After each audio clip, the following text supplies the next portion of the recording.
Good morning everyone, कैसे हैं आप सब। Welcome back wifi study with Nandini, जहां पर हम डिस्कस करेंगे 30 मार्च के करंट अफेयर। और सबसे पहले हम बात करेंगे अपने थॉट ऑफ द डे के बारे में। उत्साह जीवन में सबसे बड़ी शक्ति है। अगर आपके पास यह है तो जीत आपकी है। यस, अगर आपके अंदर उत्साह है, काम करने के लिए आप जागरूक रहते हैं, उत्साहित रहते हैं, आगे बढ़ने के लिए उत्साहित रहते हैं, अपनी सफलता के लिए उत्साहित रहते हैं, तो निश्चित ही आप आगे बढ़ते रहेंगे और जीत एक दिन आपकी हो जाएगी। इसी विचार के साथ में मैं स्टार्ट करूंगी आज की अपनी क्लास। राजस्थान दिवस मनाया जाता है हर साल को 30 मार्च को। ठीक है, 30 मार्च 1949 को सरदार वल्लभ भाई पटेल, जिनका नाम हम सब बहुत अच्छे से जानते हैं, उनके द्वारा ग्रेटर राजस्थान राज्य का उद्घाटन किया गया। और इसी वजह से इस दिन यानी 30 मार्च को राजस्थान दिवस मनाया जाता है हर साल। राजस्थान का गठन जब हुआ था तो बीकानेर, जैसलमेर, जयपुर, जोधपुर जैसे बड़े राज्यों के संघ में विलय और साथ में ग्रेटर राजस्थान के गठन का मार्ग प्रशस्त हो गया था। राजस्थान की स्थिति देखेंगे तो आप उत्तरी पश्चिमी हिस्से में राजस्थान देखने को मिलेगा, जैसा कि आप भारत के मैप में देख सकते हैं।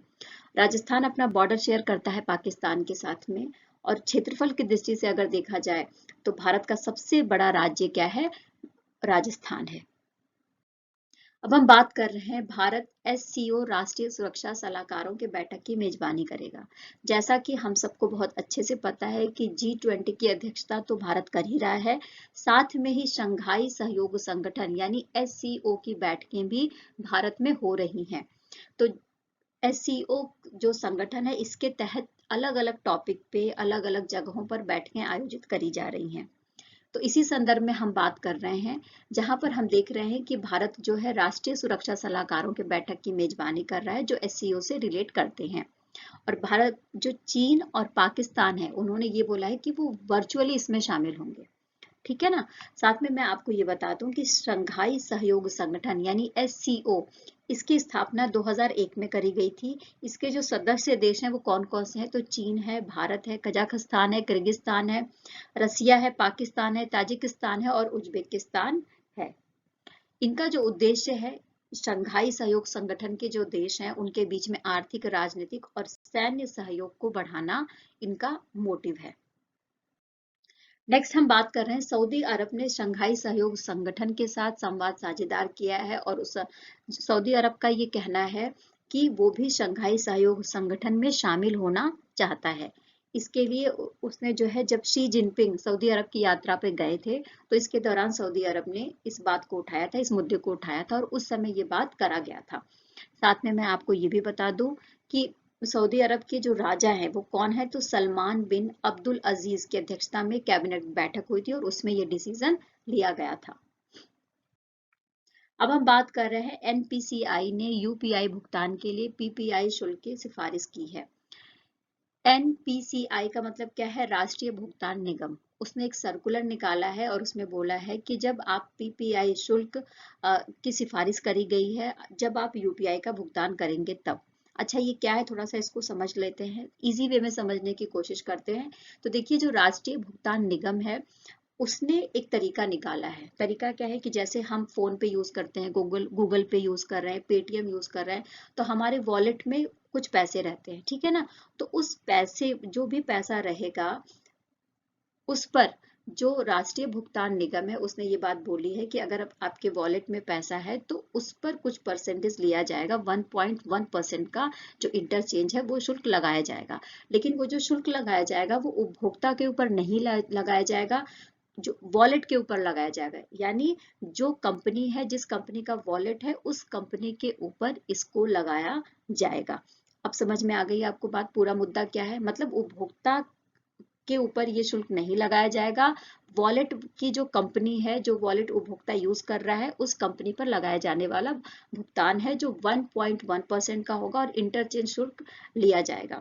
इसकी बात करी गई है राष्ट्रीय भुगतान निगम के द्वारा। देखिए, अब हम बात कर रहे हैं पेंशन सुधारों के बारे में। इसके ऊपर जांच करने के लिए, विश्लेषण करने के लिए जो इंडियन गवर्नमेंट है उसने एक समिति गठित करने की बात कही है, जिसके अध्यक्ष होंगे वित्त सचिव टीवी सोमनाथन। जैसा कि हम सबको बहुत अच्छे से पता है कि सरकारी कर्मचारियों को पेंशन दिया जाता है। एक पेंशन योजना थी जो पुरानी थी, और दूसरी जो पेंशन योजना है जो नई है, जिसको हम एनपीएस कहते हैं, यानी राष्ट्रीय पेंशन सिस्टम। इसके बारे में बहुत सारी समस्याएं हैं और जो कर्मचारी है वो बार बार सवाल उठा रहे थे। तो इसी समाधान के लिए जो गवर्नमेंट है उसने समिति गठित की है जो देखेगी कि नई पेंशन योजना में क्या परेशानियां हैं, या जो राष्ट्रीय पेंशन सिस्टम लागू की गई है उसमें जो समस्याएं हैं उसको किस तरीके से दूर किया जा सकता है, और पुरानी पेंशन योजनाओं की कौन सी चीजें हैं जिसको लिया जा सकता है। तो इन दोनों पेंशन योजनाओं को मिलाकर, यानी नई पेंशन योजना और पुरानी पेंशन योजनाओं को दोनों को मिलाकर एक नया सिस्टम बनाने की कोशिश की जाएगी, इसीलिए एक समिति गठित की गई है सेंट्रल गवर्नमेंट के द्वारा। अच्छा, इसमें ये भी बात की गई है और एक तरीके से विकल्प लिया गया है कि जो कर्मचारी 20 वर्ष की सेवा दे चुके हैं उनको 40% पेंशन मिलेगी, और जो कर्मचारी कम से कम 30 साल की सेवा कर चुके हैं उनको अपनी जो सैलरी है, जो बेसिक उनकी आय है, उसका 50% मिलेगा।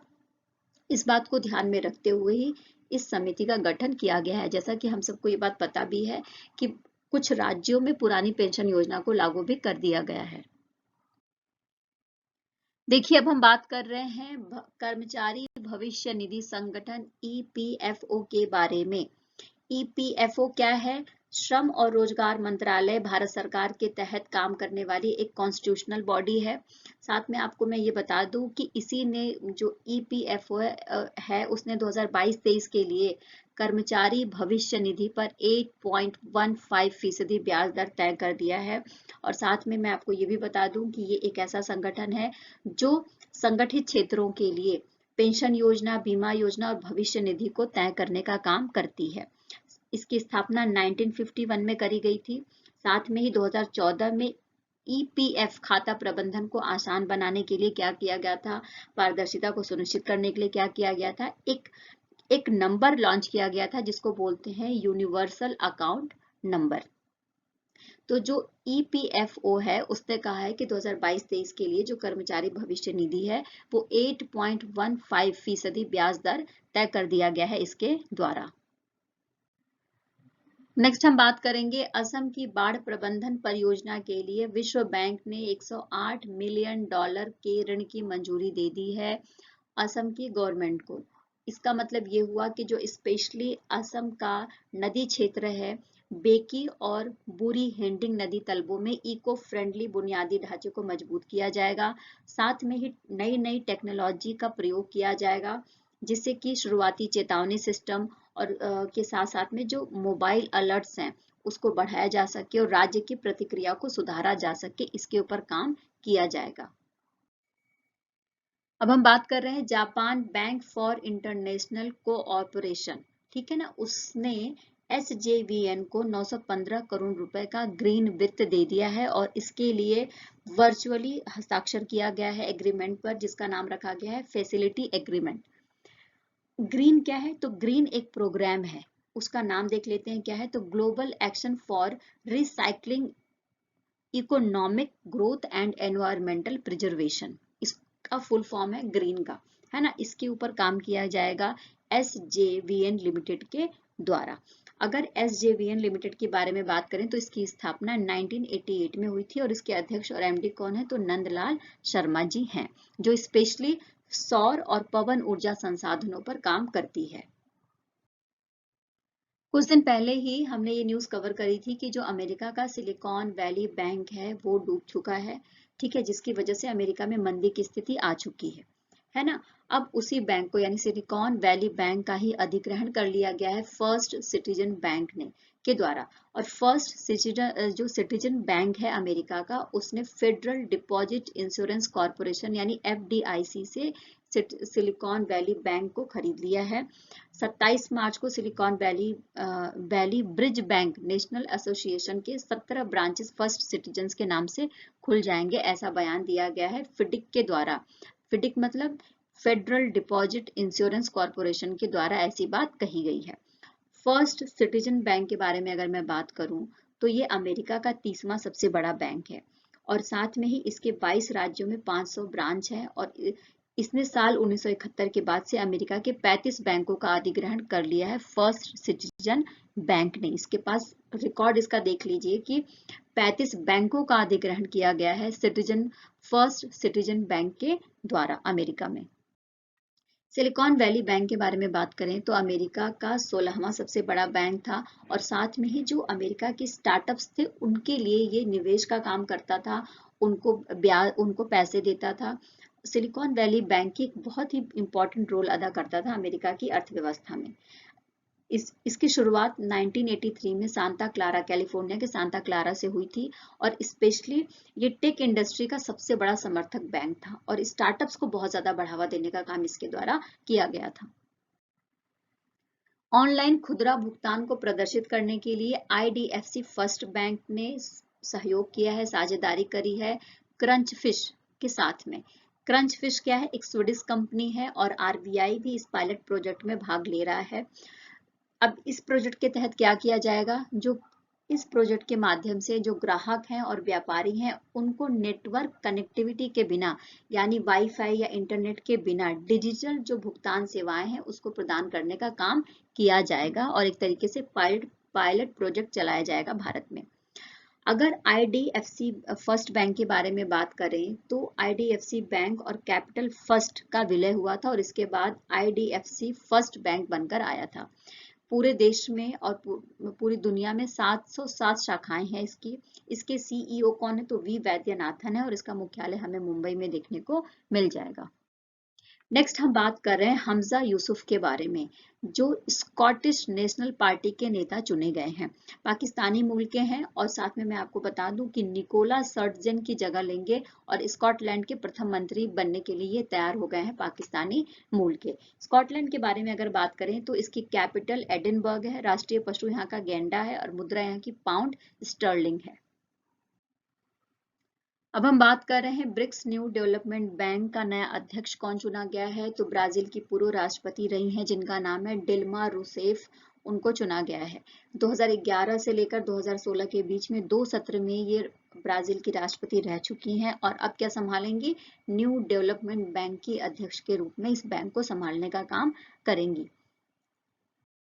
न्यू डेवलपमेंट बैंक यानी NDB, इसके सदस्य देश कौन है? तो ये ब्रिक्स देशों यानी ब्राजील, रसिया, भारत, चाइना और दक्षिण अफ्रीका का एक बैंक है। साथ में ही 2014 में इसको स्थापित किया गया था और ये स्पेशली इन देशों के लिए काम करता है, इन देशों के बुनियादी ढांचे और सतत विकास परियोजनाओं में पैसे इन्वेस्ट करने का काम करता है। इसका मुख्यालय हमें चीन के शंघाई में देखने को मिलेगा और इसका जो क्षेत्रीय कार्यालय है वो दक्षिण अफ्रीका के जोहान्सबर्ग और ब्राजील के साओ पाउलो में भी देखने को मिलेगा। स्पेशली इसका जो फोकस रहता है वो ऊर्जा, परिवहन और जल आपूर्ति जैसी जो बुनियादी ढांचे हैं उसमें सुधार करने का काम इसके द्वारा किया जाता है। सह स्वामित्व और शासन और साझा लाभ के सिद्धांत पर काम करने का जो इसका जो बेस है वो क्या है? सह स्वामित्व, शासन और साझा लाभ के सिद्धांत पर काम करना है। अब हम बात कर रहे हैं ट्रांसजेंडर जिनका नाम है मजम्मा जोगाती, उनको चुनाव आयोग ने समुदाय के लिए चुनाव आइकन के रूप में चुना है। जैसा कि आप फोटो में देख सकते हैं, ये फोटो है मजम्मा जोगाती की। कर्नाटक राज्य के चुनाव आयोग ने इनको सेलेक्ट किया है। साथ में मैं आपको ये भी बता दूं कि जोगाती के साथ साथ अन्य व्यक्ति भी जैसे क्रिकेटर राहुल द्रविड़ और ज्ञानपीठ पुरस्कार विजेता है जिनका नाम है चंद्रशेखर कंबर, उनको भी मतदान एम्बेसडर के रूप में चुना गया है। देखिए, ट्रांसजेंडर व्यक्ति अधिनियम 2019 पारित हुआ था भारतीय संसद के द्वारा और 10 जनवरी 2020 से इसको प्रभावी कर दिया गया था।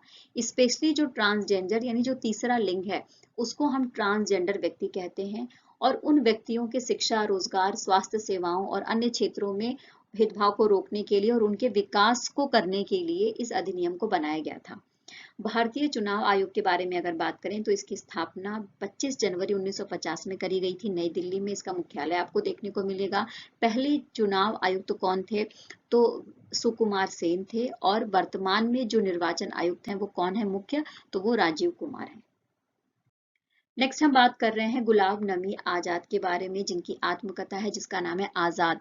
इसका विमोचन कर दिया गया है और रूपा पब्लिकेशंस इंडिया के द्वारा इसको प्रकाशित किया गया है। 5 अप्रैल को नई दिल्ली में इस बुक को लॉन्च किया जाएगा, ऐसी बात कही गई है। गुलाब नबी आजाद कौन है? तो जम्मू कश्मीर के पूर्व मुख्यमंत्री हैं और केंद्रीय मंत्री भी रह चुके हैं। स्पेशली इस बुक में, यानी जो आजाद ये बुक लिखी गई है, इसमें गुलाब नबी आजाद का बाकी राजनीतिक नेताओं और दूसरी पार्टियों के नेताओं के साथ किस तरीके के संवाद हुए हैं उसको प्रस्तुत किया गया है। स्पेशली इसमें इंदिरा गांधी, राजीव गांधी, पीवी नरसिम्हा राव, पूर्व प्रधानमंत्रियों के साथ साथ में वर्तमान प्रधानमंत्री नरेंद्र मोदी के साथ उनके क्या संवाद थे उसको भी इस बुक में दिखाया गया है, जिसको जल्द ही लॉन्च कर दिया जाएगा 5 अप्रैल को नई दिल्ली में। अब हम बात कर रहे हैं असम की एनजीओ है जिसका नाम है तपोवन। उसको चिल्ड्रन चैंपियन अवार्ड से सम्मानित किया गया है 25 मार्च को नई दिल्ली में, और ये अवार्ड दिया गया है ओडिशा उच्च न्यायालय के मुख्य न्यायाधीश है न्यायमूर्ति एस मुरलीधर उनके द्वारा। किसको प्रदान किया गया है? तो तपोवन की संस्थापक हैं, अध्यक्ष हैं, जिनका नाम है कुमुद कलिता, उनको दिया गया है। स्पेशली उन्होंने जो काम करा है वो जो विशेष जरूरत वाले बच्चे हैं, ऑटिज्म से पीड़ित जो बच्चे हैं, उनके लिए काम करा है। 2022 में दिल्ली बाल अधिकार संरक्षण आयोग के द्वारा बच्चों की शिक्षा, स्वास्थ्य, पोषण, न्याय, खेल और कलात्मक अभिव्यक्ति में महत्वपूर्ण योगदान देने के लिए लोगों और संगठनों को सम्मानित करने के लिए चिल्ड्रन चैंपियन अवार्ड की शुरुआत करी गई थी। इस पुरस्कार में एक सर्टिफिकेट दिया जाता है, एक पट्टिका दी जाती है और साथ में 75,000 रुपए का नगद भुगतान किया जाता है या पुरस्कार दिया जाता है। देखिए, तपोवन पाठशाला असम में स्थित एक गैर सरकारी संगठन है जिसे 2005 में स्थापित किया गया था। 700 से अधिक बच्चों की मदद कर चुका है और 2011 में मुख्यमंत्री का सर्वश्रेष्ठ सामुदायिक कार्य पुरस्कार इसको मिल चुका है और 2021 में श्री कलिता को राज्य शिक्षक पुरस्कार भी प्राप्त हुआ है। अब हम बात कर रहे हैं नासा के द्वारा जून 2023 से मंगल ग्रह पर रहने के लिए 4 मनुष्यों को भेजा जाएगा और उनकी ट्रेनिंग भी स्टार्ट करा दी गई है, और इसी तरीके की परियोजनाएं 2 और 3 भी चलाई जाएंगी। यानी पहली परियोजना के तहत जून 2023 में भेजा जाएगा, दूसरी परियोजना के तहत 2025 में भेजा जाएगा और तीसरी परियोजना के तहत 2026 में भेजा जाएगा, ऐसी बात कही गई है एनालॉग मिशन के लिए नासा के द्वारा। नासा का फुल फॉर्म क्या है? तो national aeronautics and space administration है। मंगल ग्रह पर रहने की जगह कैसी होगी, अगर इसके बारे में हम सोचते हैं तो क्या क्या नासा ने वहां पर करा है काम, वो देख लेते हैं। तो वहां पर 3D मुद्रित आवास में निजी चालक दल क्वार्टर होगा, किचन होगा, 2 बाथरूम है, साथ में ही काम करने के लिए और फसल विकास गतिविधियों में आप हिस्सा ले सकते हैं।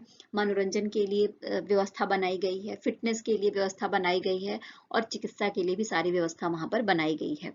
मंगल ग्रह पर लोग क्या करेंगे, अगर इसके बारे में अगर हम बात करते हैं तो स्पेस वॉक कर सकते हैं, रोबोटिक ऑपरेशन में भाग लेंगे, निवास स्थान रख रखाव करेंगे, व्यक्तिगत स्वच्छता के ऊपर बात कर सकते हैं, काम कर सकते हैं, व्यायाम कर सकते हैं और फसल विकास के ऊपर भी काम कर सकते हैं। National aeronautics and space administration NASA के बारे में बात करें तो इसका मुख्यालय संयुक्त राज्य अमेरिका के वॉशिंगटन डीसी में मिलेगा। स्थापना इसकी 29 जुलाई 1958 को संयुक्त राज्य अमेरिका में हुई थी। उसके प्रशासक कौन है? तो बिल नेल्सन जी हैं। अब हम बात कर रहे हैं, एक्सिस बैंक ने पिन ऑन मोबाइल तकनीक पर माइक्रो पे लॉन्च किया है और माइक्रो पे जो ये भुगतान है इसके लिए एक्सिस बैंक ने रेजर पे और माई पिन पैड के साथ समझौता किया है और एस टैप के सहयोग से इस प्रणाली को, इस सिस्टम को स्टार्ट किया है।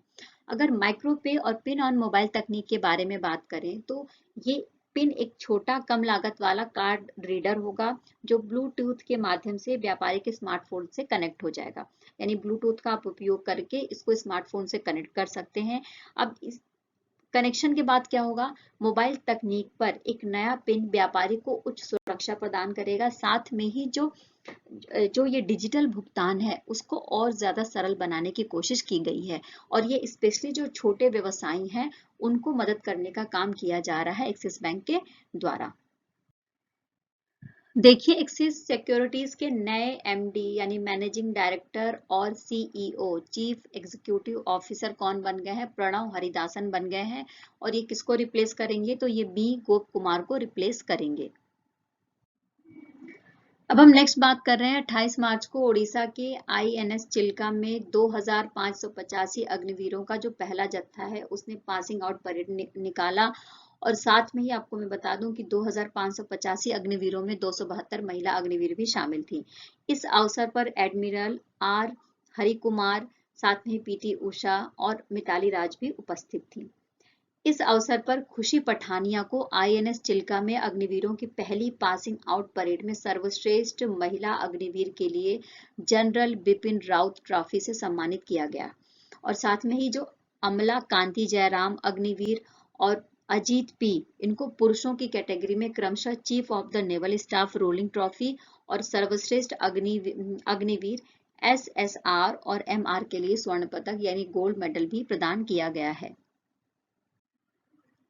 देखिए, अब हम बात कर रहे हैं जो अग्निपथ योजना है उसके बारे में। जैसा कि हम सबको पता है कि अग्निवीर योजना सेंट्रल गवर्नमेंट के द्वारा रक्षा मंत्रालय के तहत चलाई गई थी, बढ़ते हुए वेतन और पेंशन खर्च को कम करने के लिए। इसके तहत कॉन्ट्रेक्चुअल बेसिस पर अल्पकालिक सैनिकों की भर्ती की जाएगी जिन्हें अग्निवीर बोला जाएगा। ठीक है ना। ये जो योजना है वो सैनिकों को शुरू में 4 साल की अवधि के लिए भर्ती किया जाएगा और उसके बाद कुछ लोगों को सेलेक्ट करके रखा जाएगा और उनको आगे तक काम करने का मौका दिया जाएगा। योजना के तहत जो महिलाएं थी उनको भी सशस्त्र बलों में शामिल किया गया है। और साथ साथ में आपको मैं ये बता दूं कि अग्निपथ योजना के तहत ही अग्निवीरों की भर्ती की गई है और अग्निपथ योजना को पहले टूर ऑफ ड्यूटी के नाम से जाना जाता था। सेना शॉर्ट सर्विस कमीशन के तहत युवाओं की भर्ती 10 साल के लिए शुरुआती कार्यकाल के लिए करती है, जिसे 14 साल तक बढ़ाया जा सकता है, ऐसी बात कही गई है अग्निपथ योजना के तहत। अब हम बात कर रहे हैं जिंदल स्टील एंड पावर के अध्यक्ष नवीन जिंदल के बारे में, जिनको टेक्सास विश्वविद्यालय के द्वारा लाइफ टाइम अचीवमेंट अवार्ड दिया गया है 25 मार्च को। और साथ में ही नोबेल पुरस्कार विजेता अजीत संसार के बाद जिंदल टेक्सास विश्वविद्यालय डलास में इस प्रतिष्ठित पुरस्कार को प्राप्त करने वाले दूसरे व्यक्ति बन गए हैं। टेक्सास विश्वविद्यालय डलास यानी यूटी डलास जिसको हम शॉर्ट में बोलते हैं, ये कहाँ का विश्वविद्यालय है तो संयुक्त राज्य अमेरिका में स्थित है। स्पेशली सार्वजनिक शोध विश्वविद्यालय है जिसकी स्थापना 1969 में करी गई थी। और साथ में ही इसमें इंजीनियरिंग, प्राकृतिक विज्ञान, सामाजिक विज्ञान, प्रबंधन और कला और मानविकी के कार्यक्रम शामिल किए जाते हैं इस विश्वविद्यालय के अंतर्गत। देखिए, अब हम बात कर रहे हैं प्रतियोगिता संशोधन विधेयक 2022 को लोकसभा के द्वारा पारित कर दिया गया है 29 मार्च को। इस अधिनियम के तहत 2022 का जो प्रतिस्पर्धा अधिनियम है, इसका उद्देश्य क्या है तो व्यवसायों के लिए एक स्तरीय खेल मैदान बनाना, उपभोक्ताओं के हितों की रक्षा करना और नवाचार और दक्षता को प्रोत्साहित करना। साथ ही बोली धांधली, प्रमुख बाजार स्थितियों के दुरुपयोग जैसी जो प्रतिस्पर्धा रोधी प्रथाएं हैं उनको समाप्त करना भी इसका काम है। और अगर कोई काम करते हुए इस तरीके का पाया गया है तो उस पर जुर्माना लगाया जा सकता है और उसको जेल भी भेजा जा सकता है सीसीआई अधिनियम के तहत यानी प्रतियोगिता संशोधन विधेयक 2022 के तहत। देखिए, भारत की तरफ से एथलीट एम्बेसडर के रूप में चुना गया है एशियाई हॉकी महासंघ की तरफ से। किसको चुना गया है तो भारतीय हॉकी टीम की मिडफील्डर है सलीमा टेटे, उनको चुना गया है। दक्षिण अफ्रीका के लिए एम्बेसडर जो चुनी गई हैं वो ली जोंग जून चुनी गई हैं। पाकिस्तान के लिए अब्दुल हन्नान शाहिद चुनी गई हैं और जापान के लिए असई यू को चुना गया है। और साथ में मैं आपको ये भी बता दूं कि सलीमा टेटे को 2022 में अपने उत्कृष्ट प्रदर्शन के लिए 24 मार्च 2023 को AHF emerging player of the year का महिला पुरस्कार भी दिया गया है। यानी जो महिला की फील्ड है उसमें emerging player of the year का पुरस्कार किसे मिला है तो सलीमा टेटे को दिया गया है। एशियाई हॉकी महासंघ यानी AHF अंतर्राष्ट्रीय हॉकी महासंघ के सदस्य के रूप में काम करता है। साथ में मैं आपको बता दूं कि जो एशियाई महाद्वीप है उसमें जो भी देश हैं उन देशों के विकास के लिए, उन देशों में हॉकी के विकास के लिए स्पेशली काम करता है। ये जो AHF है ये स्पेशली लैंगिक समानता को बढ़ावा देता है और एशिया में महिला हॉकी के विकास की देखरेख भी करता है। और इसके लिए एक महिला समिति की भी स्थापना एशियाई हॉकी महासंघ के द्वारा करी गई है। इसके जो अध्यक्ष हैं वो कौन है तो दातो फुमियो ओगुरा है। इसका गठन 1958 में किया गया था जापान के टोक्यो में। इसका मुख्यालय मलेशिया के कुआलालंपुर में मिलेगा। और इसके संरक्षक कौन है तो अल सुल्तान अब्दुल्ला सुल्तान अहमद शाह जी हैं। नेक्स्ट हम बात कर रहे हैं दूध में मिलावट हम सबको पता है कि दूध में मिलावट होती है, तो उसको रोकने के लिए जो आईआईटी मद्रास है, वहाँ के जो रिसर्चर हैं, उन्होंने पॉकेट फ्रेंडली डिवाइस को विकसित किया है, जिसके माध्यम से दूध में मिलावट को हम पता कर सकते हैं सिर्फ 30 सेकंड के अंदर, और 10 मिलीलीटर हमें दूध की जरूरत होगी। और साथ में हम ये भी पता कर सकते हैं कि नमक, यूरिया, साबुन, हाइड्रोजन पेरोक्साइड, स्टार्च, किस क्या क्या चीजें उसमें मिली हुई हैं, और उन सभी चीजों के बारे में भी जानकारी दे देता है ये डिवाइस, जिसका नाम है पॉकेट फ्रेंडली डिवाइस, जो खोजा गया है किसके द्वारा? आईआईटी मद्रास के द्वारा। अब हम बात कर रहे हैं भारत का जो कुल निर्यात है वो 750 बिलियन अमेरिकी डॉलर हो गया है, और इसकी घोषणा करी गई है वाणिज्य और उद्योग मंत्री पीयूष गोयल के द्वारा 28 मार्च को। और उन्होंने ही ये बात बोली कि भारत का जो कुल निर्यात है वो 250 बिलियन अमेरिकी डॉलर को पार कर चुका है, जो अब तक का सर्वोच्च है, यानी अभी तक की सर्वोच्च उपलब्धता है ये। देश में पहली बार हत्या के केस में चैट जीपीटी की मदद से जमानत पर फैसला हुआ है 27 मार्च को। देश में ऐसा पहली बार पंजाब और हरियाणा हाई कोर्ट ने हत्या के केस में जमानत याचिका पर सुनवाई के दौरान आर्टिफिशियल इंटेलिजेंट पर आधारित जो चैट जीपीटी है उसका प्रयोग किया है। हम सब कुछ दिनों से चैट जीपीटी और साथ में ही आर्टिफिशियल इंटेलिजेंट के ऊपर पूरी दुनिया में किस तरीके से काम हो रहा है इसके बारे में पढ़ते आ रहे हैं, और देखिए अब इसका इस्तेमाल न्याय के क्षेत्र में भी होने लगा है। तो जस्टिस अनूप चितकारा ने हत्या के मामले में जमानत पर विश्वव्यापी दृष्टिकोण का आकलन करने के लिए चैट जीपीटी का प्रयोग किया है, और साथ में ये भी बताया गया है कि जो याचिका करता है उसका हत्या के प्रयास के 2 मामलों का जो आपराधिक इतिहास है उसके बारे में भी पता चल गया है, और इसी बेस पर ही चैट जीपीटी की मदद से जमानत पर फैसला हुआ है। चैट जीपीटी, जैसा कि हम सबको पता है कि आर्टिफिशियल इंटेलिजेंट तकनीक पर आधारित है, प्राकृतिक भाषा प्रसंस्करण है, एक तरीके से मानव जैसी बातचीत कर सकता है, और मानव जो कुछ भी सवाल हम उससे पूछेंगे उसका आंसर वो दे सकता है ना। और साथ में ही हम ईमेल, निबंध और कोड लिखने जैसे कार्यों में भी इसकी सहायता ले सकते हैं।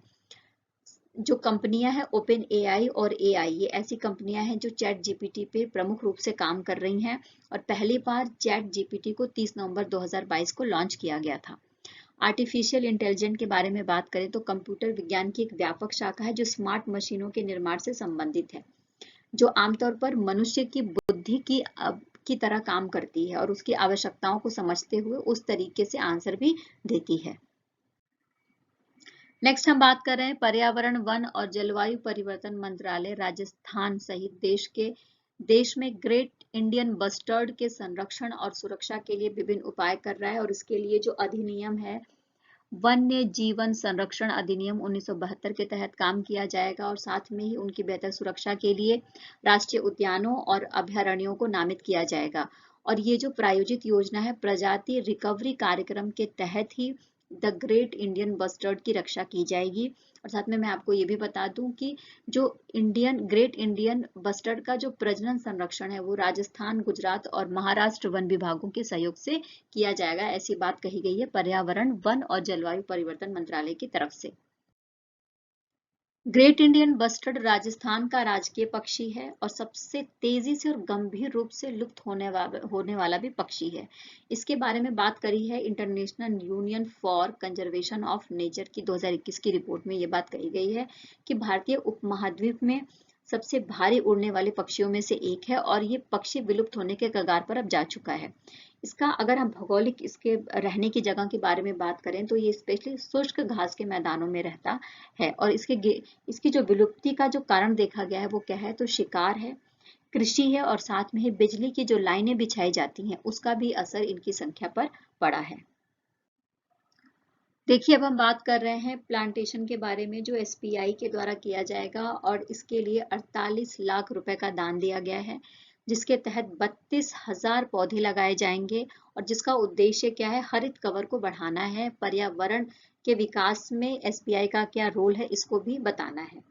इसके तहत एसबीआई ने बेंगलुरु में गार्डन सिटी यूनिवर्सिटी में वृक्षारोपण परियोजना चलाया और मियावाकी तकनीक का प्रयोग किया। अब ये मियावाकी तकनीक क्या है, तो जापान की वनस्पति शास्त्री हैं जिनका नाम है अकीरा मियावाकी, उनके द्वारा विकसित तकनीक है जिसके माध्यम से देशी घने जंगलों का निर्माण किया जा सकता है, इनकी संख्या को 10 गुना तेजी से बढ़ाया जा सकता है और इनकी जो सघनता है उसमें भी 30 गुना तक इसको बढ़ाया जा सकता है। तो इसी तकनीक का प्रयोग करके एसबीआई काम करेगी, वनों को लगाने का या पेड़ पौधों को लगाने का काम कर रही है।